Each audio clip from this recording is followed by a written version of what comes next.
Welcome to my routine. എന്തൊക്കെയുണ്ട് വിശേഷങ്ങൾ? എല്ലാവർക്കും സുഖമല്ലേ? മാഷാ അല്ലാ, അൽഹംദുലില്ലാ. നമുക്കും കുഴപ്പങ്ങളൊന്നുമില്ല കേട്ടോ, സുഖമായിട്ട് പോകുന്നുണ്ട്. പ്രത്യേകിച്ച് കുഴപ്പങ്ങളൊന്നുമില്ല. ഇപ്പോൾ ഇതാ ഞാൻ മുകളിലൊന്ന് വൃത്തിയാക്കാനായിട്ട് കയറിയതാണ്. 2-3 ദിവസമായിട്ട് മുകളിൽ ഫുള്ളായിട്ടൊന്ന് ക്ലീനാക്കി എടുത്തിട്ട്, അപ്പോൾ അതൊന്ന് ക്ലീനാക്കി എടുക്കണം വിചാരിച്ചിട്ട് അങ്ങനെ കയറിയതാണ്. സാധാരണ തുടക്കണ അടിച്ചു വരുന്ന ആ രൂപത്തിൽ അങ്ങനെ പോവും, അല്ലാണ്ട് വേറെ മാറാല തട്ടലോ അങ്ങനെ ഒന്നും നടന്നിട്ടുണ്ടായിരുന്നില്ല. കുറച്ച് തിരക്കിലായിപ്പോയി. അങ്ങനെ ഒരു തിരക്കിൽ പെട്ടുപോയ കാരണം വീഡിയോ എടുക്കാനൊന്നും പറ്റിയിട്ടുണ്ടായിരുന്നില്ല കേട്ടോ. അതാണ് കുറച്ച് ദിവസമായിട്ട് വീഡിയോസ് ഒന്നും നിങ്ങൾ കാണാതിരുന്നത്. വീഡിയോ എടുത്തു വെച്ചിട്ട് കാര്യമില്ലല്ലോ, നമുക്കത് സൗണ്ട് കൊടുക്കാനും അത് എഡിറ്റ് ചെയ്യാനൊക്കെ ഉള്ള ടൈമും കൂടെ കിട്ടണ്ടേ. അപ്പോൾ അതിനൊന്നും പറ്റിയിട്ടുണ്ടായിരുന്നില്ല. അപ്പോൾ വീഡിയോ ഇടാനൊക്കെ നേരം വൈകിപ്പോയത് അതാണ്. അപ്പോൾ എല്ലാവരും ക്ഷമിച്ചേക്കുക. ഇനി എങ്ങനെയായാലും ഞാൻ കറക്റ്റായിട്ട് വീഡിയോ ഇടാനൊക്കെ നോക്കാം. എന്നെക്കൊണ്ട് പറ്റുന്ന രൂപത്തിലൊക്കെ നോക്കിക്കൊണ്ട് കേട്ടോ. എന്നാലും ഞാൻ എപ്പോഴെങ്കിലൊക്കെ ഇടുന്ന വീഡിയോസ് ആയാലും നിങ്ങളൊന്ന് കണ്ട് സപ്പോർട്ട് ചെയ്യുന്നുണ്ട്. അങ്ങനെ ഇതാ മാറാലൊക്കെ തട്ടിയെടുക്കുകയാണ് കേട്ടോ. അപ്പോൾ മാറാലൊക്കെ മൂലയിലും ജനാൽമലൊക്കെ ഉണ്ടായി തുടങ്ങിയിട്ടുണ്ട്. നമ്മൾ സാധാരണ പോലെ വേഗത്തിൽ അടിച്ചു വാരി തുടച്ച് പോവും. അപ്പോഴേ മാറാല തട്ടാനും പൊടി തട്ടാനൊന്നും വേണ്ടി നിൽക്കില്ല. ടൈമില്ലാത്ത ടൈമിൽ വേഗം ഒരു അടിച്ചു വാരി പോക്കാവും. നമ്മൾ വേഗം വന്നിട്ട് നിലമൊന്ന് അടിച്ചു വാരി തുടച്ച് പോകുക എന്നല്ലാണ്ട് ഡ്രസ്സ് മടക്കി വെക്കാനോ അല്ലാണ്ട് പൊടികൾ തട്ടാനോ ജനാല തുടക്കാനോ ഒന്നിനും നിൽക്കണ്ടായിരുന്നില്ല കേട്ടോ. അപ്പോൾ ഇന്ന് ഒരു ഇതൊക്കെ ചെയ്യണം വിചാരിച്ചിട്ട് അങ്ങനെ കയറിയതാണ്. ഇതുവരെ പറ്റുമെന്ന് അറിയില്ല, എന്നാലും ചെയ്യണത്തോളം ചെയ്യട്ടെ വെച്ചിട്ട് അങ്ങനെ നിൽക്കുകയാണ് കേട്ടോ. അപ്പോൾ കർട്ടൻ്റെ അങ്ങനെ ഞെറികളുടെ ഉള്ളിലൊക്കെ മാറാല വന്നിട്ടുണ്ട്. അപ്പോൾ അതൊക്കെ ഒന്ന് തട്ടിയെടുക്കുന്നുണ്ട്. പിന്നെ ഓരോ മൂലയിലും ഫാനുമേലൊക്കെ മാറാലും പൊടിയൊക്കെ ആയിട്ടുണ്ട്. അപ്പോൾ അതൊക്കെ ഒന്ന് തട്ടിയെടുക്കുന്നുണ്ട്.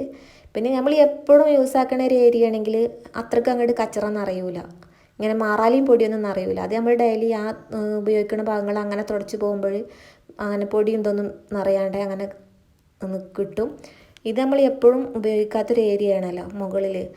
വീട്ടിൽ ഒരുപാട് ആളുണ്ടാകുമ്പോൾ വന്ന് അല്ലാണ്ട് ആരും മുകളിൽ വന്ന് കിടക്കാനോ ഒന്നുമില്ല. ഈ ഒരു തിരുമ്പാനായിട്ട് മാത്രം മുകൾക്ക് കയറി വരും. ആ അയലുമേൽ ഡ്രസ്സുകൾ മടക്കിയതുണ്ടെങ്കിൽ അങ്ങനെ കട്ടിൽമേൽ കൊണ്ടുവന്ന് വെക്കും. പിന്നെ എവിടെയെങ്കിലുമൊക്കെ പോയി വന്നാൽ ഡ്രസ്സ് ഊരി വെക്കും.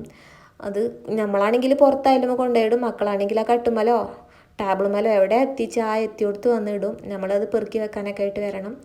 അങ്ങനെ 2-3 ദിവസത്തെ ഡ്രസ്സുകൾ അങ്ങനെ ഉണ്ട് കേട്ടോ. ഓരോ പുറത്തേക്ക് പോക്കും കാരണങ്ങളൊക്കെ ആയിട്ട് തിരുമ്പാനും ഒന്നിനും നേരം കിട്ടിയിട്ടുണ്ടായിരുന്നില്ല. അങ്ങനെ പുതിയതായിട്ടും പഴയതായിട്ടൊക്കെ പല രൂപത്തിലും തിരുമ്പാനൊക്കെ ഒരുപാടുണ്ട്.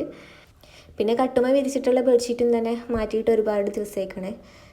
ഇത് ഇങ്ങനെ പൊടി കയറണ്ട വിചാരിച്ചിട്ട് ഏതെങ്കിലുമൊക്കെ പഴയ ബെഡ്ഷീറ്റ് അങ്ങനെ വിരിച്ചിടലാണ്. അതൊരു മാസം കൂടുമ്പോഴൊക്കെ ആയിട്ട് മാറ്റാറുള്ളൂ. നമ്മൾ ആരെങ്കിലുമൊക്കെ വീട്ടിൽ വിരുന്ന് വന്നിട്ട് കിടക്കാനൊക്കെ ഉണ്ടെന്നുണ്ടെങ്കിൽ അപ്പോൾ വേഗം മാറ്റി കൊടുക്കും. അല്ലെങ്കിൽ സാവകാശം ഇതുപോലെ തന്നെ ഒരു മാസമൊക്കെ കൂടുമ്പോഴാണ് കേട്ടോ മാറ്റിയിടാറുള്ളൂ. ധൃതി പിടിച്ചിട്ട് മാറ്റിയിടാറൊന്നുമില്ല. കാരണം എപ്പോഴും യൂസ് ആക്കാത്തൊരു ഏരിയ ആണല്ലോ എന്ന് വിചാരിച്ചിട്ട് അങ്ങനെ നമ്മൾ മനഃപൂർവ്വം അങ്ങനെ മാറ്റി വെക്കാറാണ്. പക്ഷേ ഒരുപാട് കച്ചറൊന്നും കൂടി കിടക്കാനൊന്നും അയക്കില്ല കേട്ടോ.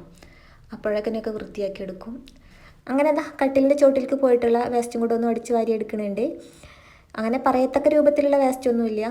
എപ്പോഴെങ്കിലുമൊക്കെ മക്കൾ അങ്ങനെ വഴിയിലൊക്കെ എവിടെയെങ്കിലൊക്കെ എന്തെങ്കിലും മുട്ടായി കവറോ വല്ല പേപ്പറോ ഇട്ടിട്ടുണ്ടെങ്കിൽ ഫാൻ ഇട്ട് കഴിഞ്ഞിട്ടുണ്ടെങ്കിൽ ആരെങ്കിലുമൊക്കെ എവിടെയെങ്കിലൊക്കെ പോകാൻ വേണ്ടിയിട്ട് നമ്മളെ വിളിച്ചാൽ നമ്മൾ കൂടെ പോലെ എന്നാൽ പോലെയാണ് കേട്ടോ. ഫാൻ ഇട്ട് കഴിഞ്ഞാൽ കട്ടിലിൻ്റെ ചോട്ടിക്ക് കാണാം വേസ്റ്റുകളൊക്കെ ഇങ്ങനെ പാറിപ്പോവാണ്.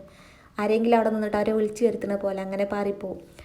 അങ്ങനെ പോയ കുറച്ച് മിഠായി കവറുകളും പേപ്പറിൻ്റെ പൊട്ടുകളും പിന്നെ ഈ മാറാലയും കാര്യങ്ങളൊക്കെ തന്നെയാണ് കേട്ടോ അതിൻ്റെ ഉള്ളിലുള്ളത്. ഈ ബോക്സ് കട്ടിലാവുമ്പോൾ പ്രത്യേകിച്ചാണല്ലോ, അതിൻ്റെ ചോട്ടിൽ നിന്ന് നമ്മൾ വേസ്റ്റ് അങ്ങനെ പെട്ടെന്ന് അങ്ങോട്ട് വാരി എടുക്കൂല. നമ്മൾ 4 പൂർവ്വം കൊണ്ട് അടിച്ചു വാരി പോവും. ഇതിൻ്റെ ഉള്ളിലേക്ക് സുജൂത് ചെയ്ത് പോകാനുള്ള ഒരു ഇടങ്ങറ് കാരണം അങ്ങനെ എപ്പോഴും അതിൻ്റെ ഉള്ളിലേക്ക് അങ്ങനെ പോവില്ല. പിന്നെ ആരും വേഗം കാണൂലല്ലോ എന്ന് വിചാരിച്ചിട്ട് ആ ഒരു സമാധാനത്തിൽ അവിടെ ഇടും. പിന്നെ എപ്പോഴും ഈ ഒരു സ്വഭാവം തുടർന്ന് കഴിഞ്ഞിട്ടുണ്ടെങ്കിൽ നമ്മളെ വീട്ടിൽ തന്നെയാണ് ഈ കച്ചറ അടിഞ്ഞുകൂടുക. അതുകൊണ്ട് എപ്പോഴെങ്കിലുമൊക്കെ ഒന്ന് വൃത്തിയാക്കാനായിട്ട് എല്ലാവരും ശ്രമിച്ചു നോക്കുക. ഞാനും അങ്ങനെയൊക്കെ തന്നെയാണ് കേട്ടോ. അങ്ങനെ ഒരു റൂം അടിച്ചു വാരലും മാറാല തട്ടലൊക്കെ കഴിഞ്ഞിട്ടുണ്ട്. ഇനി ഇതിൽ നല്ലോണം പൊടി പിടിച്ചിട്ട് കിടക്കുന്ന ഭാഗങ്ങളൊക്കെ ഒന്ന് തുടച്ചെടുക്കണം. ജനാലൻ്റെ കമ്പികളൊന്നും ഞാനിപ്പോൾ തുടച്ചെടുക്കണില്ല കേട്ടോ. അതുപോലെ വാതിൽ ഇങ്ങനത്തെ ഭാഗങ്ങളൊന്നും തുടച്ചെടുക്കണില്ല. ഇതൊക്കെ തുടച്ചെടുക്കാനായിട്ട് ഒരു ഡീപ്പ് ക്ലീൻ എങ്ങനെ നമുക്ക് അടുത്ത മാസം വരുന്നുണ്ടല്ലോ. മാർച്ചിൽ നോമ്പാണെങ്കിൽ ഫെബ്രുവരിയിൽ എങ്ങനെയായാലും നമ്മൾ ഈ നനച്ചുള്ളിപ്പണി കഴിക്കണം. അപ്പോൾ ഇനിയിപ്പോൾ അതിന് അധികം ദിവസങ്ങളൊന്നുമില്ല. അപ്പോൾ അതുവരെ ഒരു തട്ടിക്കൂട്ട് പൊടി തട്ടലും തുടക്കലും ആ ഒരു രീതിയിൽ കയറി വന്നാണ്. അപ്പോൾ ആ ഒരു ക്ലീനിങ്ങിലാണ് കേട്ടോ ഞാൻ ഈ ഒരു വീഡിയോ എടുത്തിട്ടുള്ളത്. ജനാലിൻ്റെ ഇങ്ങനെയുള്ള ഏരിയയിലൊക്കെ നല്ലോണം പൊടി ഉണ്ടെങ്കിൽ നമുക്ക് വേഗം അറിയും. അപ്പോൾ ആ ഒരു ഭാഗങ്ങളൊക്കെ ഒന്ന് വേഗം തുടച്ചെടുക്കുക. അങ്ങനെ ഈ പരന്നിരിക്കണ ഗ്രാനൈറ്റ് നമ്മൾ സൈഡ് ഉണ്ടാവുമല്ലോ പരന്ന ഭാഗങ്ങൾ, അതുപോലെ അടിഭാഗത്തുള്ള ഈ മരത്തുമ്മൽ അവിടെയൊക്കെ പൊടി ഉണ്ടാവും. അത് വേഗം അറിയുകയും ചെയ്യും പൊടി പിടിച്ച് കഴിഞ്ഞിട്ടുണ്ടെങ്കിൽ. അപ്പോൾ ആ ഒരു ഭാഗമൊക്കെ വേഗം തുടച്ചെടുക്കുന്നുണ്ട്. പിന്നെ ബോക്സ് കട്ടിലായതുകൊണ്ട് അതുമേലും പൊടിയുള്ളത് വേഗം അറിയും. ആയിക്കോട്ടെ കറുപ്പ് കട്ടിലാണ് കേട്ടോ. കറുപ്പ് കട്ടിലിന് പൊടി കയറിയാൽ പെട്ടെന്ന് തന്നെ അറിയുമല്ലോ. അതൊന്ന് തുടച്ചെടുത്തിട്ടുണ്ട്. പിന്നെ ലിവിങ് ഹാളിലെ സോഫേൻ്റെ കോർണർ ഇവിടെ മുകളിൽ കൊണ്ടുവന്ന് വെച്ചിരിക്കുകയാണ്. അപ്പോൾ അതൊന്ന് അതിമുള്ള പൊടിയൊന്നും കൂടി തുടച്ചെടുത്തിട്ടുണ്ട് ടവൽ വെച്ചിട്ട്. പിന്നെ ഈ ഒരു റൂമിൽ ചില ടൈമിൽ 2 ഫാനൊക്കെ ഇടണം. നല്ല ചൂടുണ്ടാവും. വേനൽക്കാലമായി കഴിഞ്ഞാൽ പ്രത്യേകിച്ചാണ് നല്ല ചൂടാണ്. മുകളിലാവുമ്പോൾ നല്ല ആവി എടുക്കും.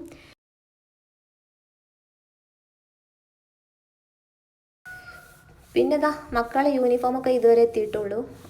ഇവിടെ നിന്ന് അങ്ങോട്ട് നമ്മൾ വേണം എടുത്ത് കൊണ്ടുപോകാനായിട്ട്. അവർ സ്റ്റെപ്പുമ്മൽ ഊരി വെക്കും. പിന്നെ ആരെങ്കിലും മുകൾക്ക് കയറി വരികയാണെങ്കിൽ അയാൾ എടുത്തിട്ട് ഇതുവരെ കൊണ്ടുവന്ന് എത്തിക്കും. സ്റ്റെപ്പ് കഴിഞ്ഞ പടം അവിടെ ഇടും. അത് വാഷിംഗ് മെഷീൻ്റെ അടുത്തുള്ള ബക്കറ്റിൽ കൊണ്ടുപോയി വെക്കാനൊന്നും അവർക്കൊന്നും ടൈം കിട്ടൂല. അത് നമ്മൾ തന്നെ വേണം കൊണ്ടുപോയി ഇടാനായിട്ട്. അങ്ങനെ അതൊക്കെ അവിടെ പുറത്ത് കൊണ്ടുപോയിട്ടുണ്ട്. പിന്നെ ഇസ്ത്രി ടേബിൾ മേൽ ഇതുപോലെ ഒരു ബെഡ്ഷീറ്റ് വിരിച്ചു കൊടുക്കലാണ്. അല്ലെങ്കിൽ ഒരു വെള്ള തുണിയോ എന്തെങ്കിലും വിരിച്ച് കൊടുക്കലാണ് കേട്ടോ. അപ്പോൾ അത് ഇതേപോലെ ഒരാഴ്ച കൂടുമ്പോൾ 2 ആഴ്ച കൂടുമ്പോഴൊക്കെ മാറ്റിയെടുക്കാറുണ്ട്. കാരണം ഇസ്തിരി ഇടണല്ലേ എപ്പോഴും പൊടി പറ്റൂലല്ലോ വിചാരിച്ചിട്ട് അത് വേഗം മാറ്റി കൊടുക്കും കേട്ടോ. പിന്നെ ഈ ഒരു ഏരിയ ജിപ്സം സീലിംഗ് ചെയ്തതുകൊണ്ട് അത്രയ്ക്ക് ഹൈറ്റ് ഇല്ല. അതുകൊണ്ട് നമുക്ക് വൃത്തിയാക്കി എടുക്കാനൊക്കെ പെട്ടെന്ന് തന്നെ കഴിയും. ഇങ്ങനെ ബൾബ് ഫിറ്റ് ചെയ്തതിൻ്റെയൊക്കെ LED ബൾബുകൾ ഫിറ്റ് ചെയ്തതിൻ്റെയൊക്കെ ചോട്ടിലൊക്കെ ആയിട്ട് മറാല പറ്റി നിൽക്കുന്നുണ്ട്. അപ്പോൾ അതൊക്കെ ഒന്ന് തട്ടി കൊടുക്കുന്നുണ്ട്. കോണി കയറി വന്നിട്ട് ഹാളൊന്നുമില്ല കേട്ടോ. ഒരു പാസേജ് മാത്രമാണ്. അത് അത്യാവശ്യം വീതിയുള്ളൊരു പാസേജ് ആയതുകൊണ്ട് അവിടെ ഒരു ഇസ്ത്രി ടേബിളും കൂടെ പോകാനുള്ള ഒരു നല്ലൊരു സ്പേസ് ഉണ്ട്. ഇസ്ത്രി ടേബിൾ എന്ന് പറയാനൊന്നും പറ്റൂല. നമ്മൾ ഡൈനിങ് ഹാളിൽ യൂസ് ആക്കിയിരുന്ന ഒരു ടേബിൾ എടുത്തിട്ട് ഇസ്ത്രി ടേബിളാക്കിയിട്ട് വെച്ച് കൊടുത്തതാണ്. പഴയ വീട്ടിലായിരുന്നതുകൊണ്ട് 2 ടേബിൾ ഉണ്ടായിരുന്നു. ഗ്രാനൈറ്റിൻ്റെ 2 ഡൈനിങ് ടേബിൾ ഉണ്ടായിരുന്നു. അപ്പോൾ അതിലൊന്ന് ഇസ്ത്രി ടേബിളാക്കിയിട്ട് വെച്ചു. ഒന്ന് മേലെ കിച്ചണിലും ടേബിളാക്കിയിട്ട് വെച്ചു. നമ്മൾ ഡെയിലി യൂസ് ആക്കണ ടേബിൾ ഉണ്ടാവില്ല. നമ്മൾ എപ്പോഴും ഒന്നും ഇപ്പോൾ ഡൈനിങ് ഹാളത്തെ ടേബിൾ വന്നിട്ട് ഫുഡ് കഴിക്കില്ല. എല്ലാവരും കൂടെ ഉണ്ടാകുമ്പോഴേക്കല്ലേ ഡൈനിങ് ഹാളിൽ വന്ന് ഫുഡ് കഴിക്കുള്ളൂ. അല്ലെങ്കിൽ നമ്മൾ എപ്പോഴും മുകളിലത്തെ കിച്ചണിൽ ഫുഡ് കഴിക്കുക കേട്ടോ. അപ്പോൾ അവിടെയാണ് ഒരു ടേബിൾ ഇട്ടിട്ടുണ്ട്. അതിൻ്റെ ഒരു തുണയാണ് ഈ ഇസ്ത്രി ടേബിളാക്കിയിട്ട് ഉപയോഗിക്കുന്നത്. പിന്നെ മറ്റേ റൂമിൽ ചെറിയ കട്ടിലും വലിയ ബെഡുമാണ്. അപ്പോൾ ഞാൻ എന്തായി ഈ ബെഡ് അടിയിലുള്ള ബോക്സ് കട്ടിലിൻ്റെ ബെഡായിരുന്നു. മീപ്പിങ് കിടക്കുന്ന ബോക്സ് കട്ടിൽ മറ്റേ ബെഡായിരുന്നു കേട്ടോ. അപ്പോൾ അത് നമുക്ക് മെഡിക്കൽ ബെഡ് വാങ്ങിയപ്പോൾ ആ ഒരു ബെഡ് ഇങ്ങോട്ട് മുകൾക്ക് കൊണ്ടുവന്നിട്ടാണ്. ഈ ഒരു ബെഡിൽ കിടക്കാൻ അത്രയ്ക്ക് സുഖമില്ല. അങ്ങനെ ഉന്തും മുളയായിട്ട് കിടക്കുമ്പോൾ നമുക്കൊരു സുഖം കിട്ടില്ല. അപ്പം ഞാൻ എന്താട്ടി അതും കൂടെ ഈ ഒരു കട്ടിൽമേൽ കൊണ്ടുവന്ന് വെക്കുകയാണ്. മറ്റേ റൂമിൽ കട്ടിൽമേൽ കൊണ്ടുവന്ന് ഇടുകയാണ്. എന്നിട്ട് പിന്നെ നല്ല ഹൈറ്റിൽ അവിടെ കിടന്നോളും. രണ്ടും കൂടെ ആകുമ്പോൾ ആ ഒരു ബോക്സ് സെറ്റിലിൻ്റെ ഹൈറ്റിന് നല്ല വൃത്തിക്ക് അവിടെ കിടക്കും വിചാരിച്ചിട്ട് അതിൽ കൊണ്ടുവന്നിടാൻ കേട്ടോ. മറ്റേ കട്ടിൽമേൽ ഇപ്പോൾ ഇനി ബെഡ് ഇല്ലെങ്കിലും കുഴപ്പമൊന്നുമില്ല. 6x4 സാധാ ഒരു ഐക്കട്ടിലാണ്.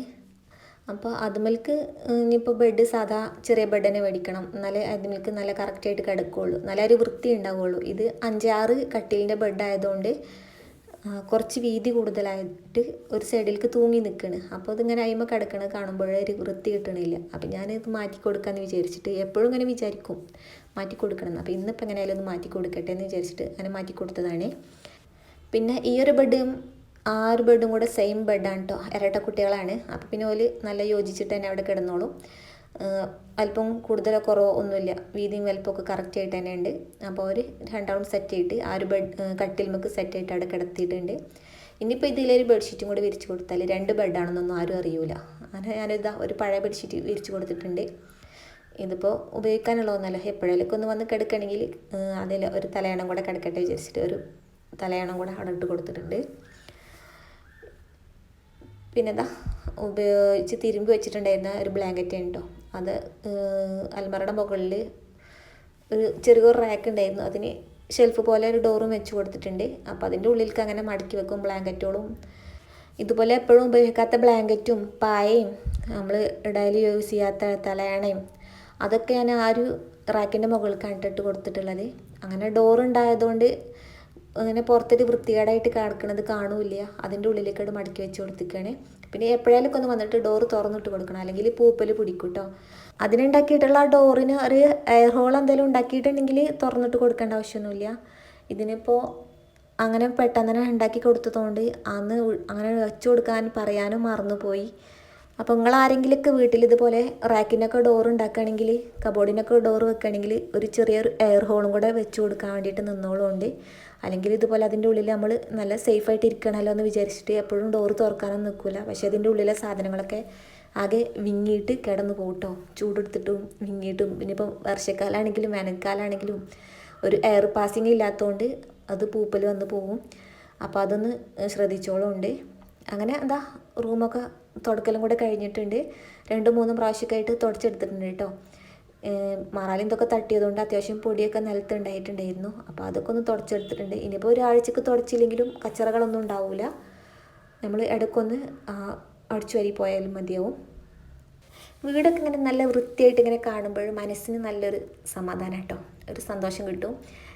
അതെനിക്ക് നല്ല ഇഷ്ടം കേട്ടോ, ഇങ്ങനെ എപ്പോഴും വൃത്തിയായിട്ട് ഇരിക്കണത് കാണാൻ. പിന്നെ ആ ഒരു റൂമിൽ ഞാനിപ്പോൾ ആ ഒരു കബോർഡ് കാണിച്ചില്ലേ, അവിടെ ഇരുന്നിട്ടാണ് ഞാൻ സൗണ്ട് കൊടുക്കാറുള്ളത്. ഈ ഒരു വീഡിയോ എഡിറ്റ് ചെയ്യണതും സൗണ്ട് കൊടുക്കുന്നതൊക്കെ ഞാൻ ആ ഒരു ഏരിയയിൽ ഇരുന്നിട്ടാണ്. കട്ടിൽമേൽ ഇരുന്നിട്ട് എഡിറ്റ് ചെയ്യും, സൗണ്ട് കൊടുക്കുന്നത് ആ ഒരു മൂലയിൽ ഇരുന്നിട്ടാണ്. കാരണം അവിടെ ഇരുന്ന് സൗണ്ട് കൊടുക്കുമ്പോഴേ എനിക്ക് പുറത്തുള്ള സൗണ്ടൊന്നും കേൾക്കാണ്ടേ കിട്ടുള്ളൂ. അല്ലെങ്കിൽ എല്ലാ ഏരിയയിലും പുറത്തത്തെ സൗണ്ട് വരും.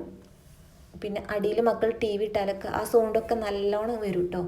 ഇതൊരു മൂലയിലായതുകൊണ്ട് പെട്ടെന്ന് തന്നെ അങ്ങോട്ട് സൗണ്ട് കിട്ടൂല. അപ്പോൾ ബാക്ക്ഗ്രൗണ്ട് സൗണ്ട് അങ്ങനെ വല്ലാണ്ട് അങ്ങോട്ട് കിട്ടാത്ത ഒരു ഏരിയ അവിടെ മാത്രമേ ഉള്ളൂ. അതുകൊണ്ട് ഞാൻ അവിടെ ഇരുന്നിട്ടാണ് എപ്പോഴും സൗണ്ട് കൊടുക്കാറുള്ളത്.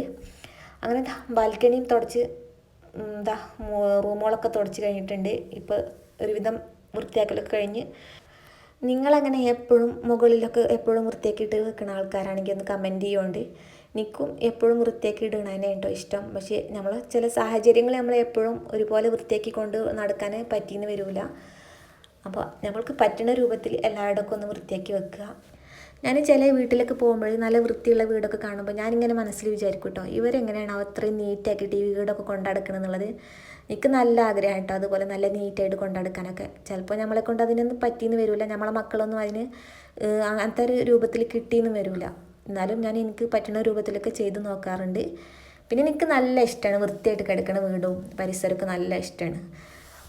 അതുകൊണ്ട് ഞാൻ ഒരുവിധമൊക്കെ വയ്യെങ്കിലും എങ്ങനെയെങ്കിലും ഒപ്പിക്കാൻ വേണ്ടിയിട്ട് നോക്കും. പിന്നെ നമ്മൾ കഷ്ടപ്പെടുന്നതനുസരിച്ചിട്ടാണല്ലോ എല്ലാതിൻ്റെയും ഫലം കിട്ടാറ് നമുക്ക്. അപ്പോൾ ഒട്ടും റെസ്റ്റ് ഇല്ലാണ്ട് ഇങ്ങനെ പണിയെടുത്തുകൊണ്ടിരിക്കുകയാണെങ്കിലുണ്ടല്ലോ എല്ലായിടും നല്ല വൃത്തിയായിട്ട് തന്നെ ഇരിക്കും. നമ്മളതിൻ്റെ ഇടയിൽ ഒന്ന് റെസ്റ്റ് എടുക്കാനായിട്ട് നിൽക്കും. അതിൻ്റെ ഇടയിൽ ടൈം നോക്കാനായിട്ട് ഫോൺ എടുത്തിട്ടുണ്ടെങ്കിൽ ആ ഫോണുമ്മേൽ ഇരിക്കും 1 മണിക്കൂർ 2 മണിക്കൂർ. അതുകൊണ്ടൊക്കെയാണ് നമ്മളെ ടൈം പോണത്. അങ്ങനെ ഓരോ ദിവസവും നമ്മൾ നഷ്ടപ്പെട്ടു പോവുകയാണ്. അപ്പോൾ ഉള്ള ടൈമിൽ നമ്മൾ ഇഷ്ടത്തിനനുസരിച്ചിട്ട് ജീവിക്കുക. പിന്നെ നമ്മളെ ഇഷ്ടങ്ങൾ മറ്റുള്ളവർക്കും കൂടെ ഇഷ്ടമുള്ളതാണെങ്കിൽ നമ്മളും ഹാപ്പി, അവരും ഹാപ്പി. അപ്പോൾ എല്ലാവരും ഇഷ്ടം കൂടെ ഒരുമിച്ച് കിട്ടാനും കുറച്ച് ഭാഗ്യം വേണം.